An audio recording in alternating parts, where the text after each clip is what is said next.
Hey YouTube world, hey ex-Jehovah's Witness community, hi. Um, my name's Tony, and it is 3 a.m. right now, and I had something to get off my chest. Forgive for the long delay. I had my son. It's been really nice without the stress of people judging my son in the hall. My son, he's a special soul. Love him to death. He's just one of them super bright kids that people just don't get him yet. But when they do, and when you do, you just get it. And I never understood when the transition with the hall of how the instruction was with that.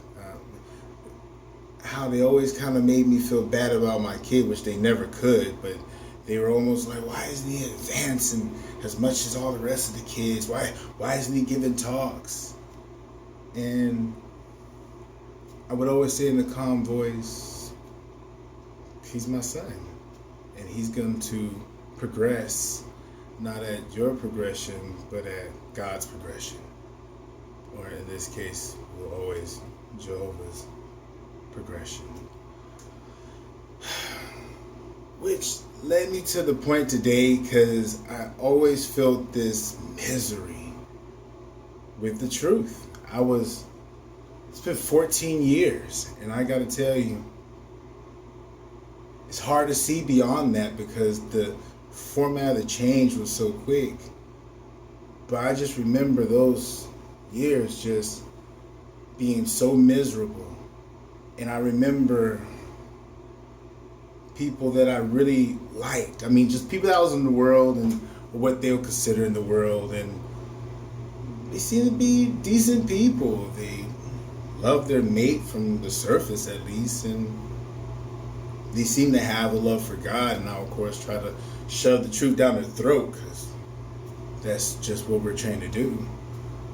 But I was just like, man, all these people just don't seem like they're ready for death. Like, staying committed to their families, they going to work every day. Their only thing is, I don't know, their faith in God. But I automatically been taught by the witnesses, if you're not with us, you're against us.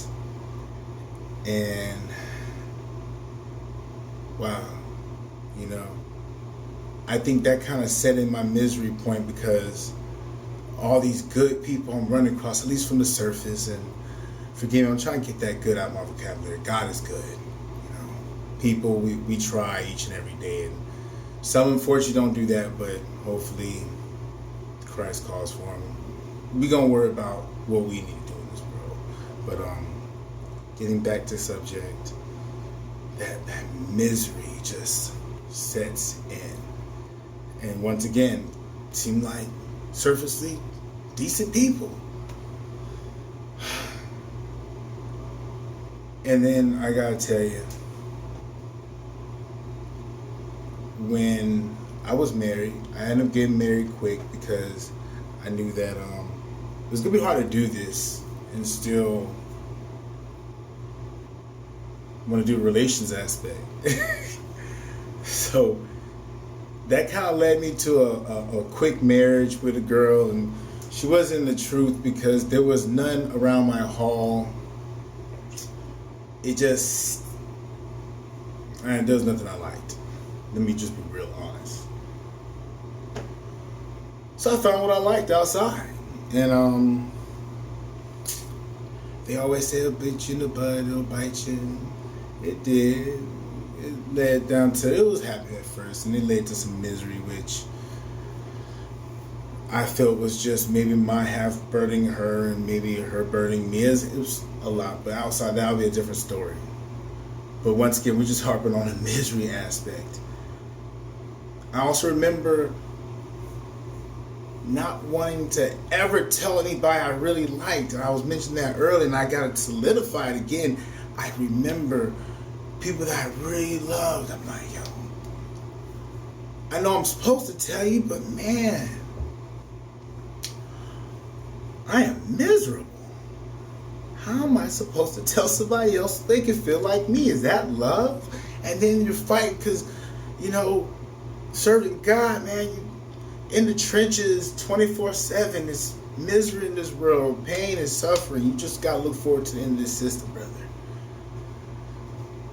And that didn't plant it deep in my soul. I just felt like nothing good was going to happen, and especially to me. How horrible to say. Forgive me, I don't know if I'm going too deep. It's once again way after 3 a.m. and I'll just never forget how miserable I am. Which once again leads me back to my bright spot. Here I am, 3.5 months into my disfellowshipping, and once again, forgive me, I stepped away to take care of my son, and me and my son bonded in a way that we never could as a Jehovah's Witness, because as they were stuffing it in me, I'm trying to stuff it in him, and I never let him evolve to be a child. And that was the problem. I never let him have his self-progression, because they wanted me to progress him in this way, in this, cookie-cut way, and we're individual, just as all those talks they would give with the finger thing. And if you've been to a hall long enough, you understand the finger thing. I won't go in there later with the fingerprint. But like I said, the progression with my son, and we actually had a beautiful conversation, and he doesn't speak a lot, but he loves a lot. I mean, that boy got a lot of love in him. And I see that love of the Christ in him, and I seen it today. My son, I asked him to do a prayer over the food, and he always know God's role. That God is everything, God is in everything. And he thanked the Father, and he mentioned the Christ. YouTube world, you couldn't describe being a better father. I was more proud than by that boy saying that, because it allowed me to really, really know he's listening. He's taking it in. And that was still getting me a little bit, but it's okay. We'll power through that. I got 2 sons, and my other son, he's about to turn 18. We're about to have an 18-year-old, and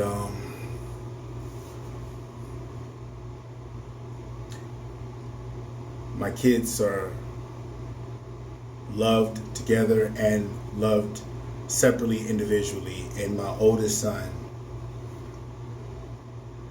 I never saw a pure heart. Never saw such a pure heart in a kid. I mean, I thank the Father and I thank the Son every day for my boys. And I thank him for this, my first child, this, my first seed. I was scared as a 20-year-old man. How do I raise a child, especially a boy, to be a man? And I then knew I had to lean on God for that. I then knew that. Jehovah's Witnesses did not instill that in me. I then knew that. And here we are about 18 years later, and he is just that same darling kid with such that same beautiful heart. There's stories I will tell you more about my son. But I'm going to end with this. I really been indulging the Bible myself, and as I read more, I find there's things that I want to do. Baptism is definitely one of them. Like I said, I was baptized as Jehovah's Witness in 2016. enough said about that. But I want my oldest son to baptize me. And the reason for it, because I know nobody else with a purer soul than my son. And I need a pure soul to do such a humongous task for me, to make me feel better. And I asked him, and hey, my son was ecstatic. I'm sitting in the seat like, son, hey, I got a big ask. Can you baptize me? And he was driving, by the way, and as kids younger, he's just ecstatic, and I mentioned it, and he paused for a second, and this big grin ran across his face, and he was like, Dad, I'm honored.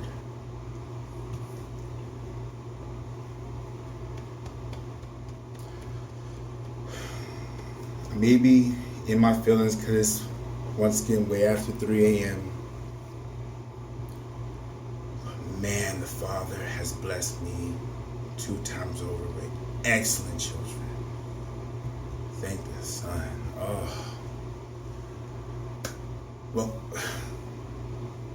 YouTube, I want to thank you for allowing me to get this off my chest. Once again, I said I was going to post, and I'm going to stick to that. And I want y'all to get everything out of this as you can. This is not about beating down a religion. It's about beating to get to the truth of the matter. And when somebody tells you to not use what the Father gave you, discernment is such a beautiful thing, especially when it comes down to your life. Think about it. Once again, I'm Tony. I don't want to take up too much of y'all time. And I thank y'all for watching and taking the time out of your day for this. I'm new, and we're going to just keep the progression going. Enjoy the rest of your day. Thank you.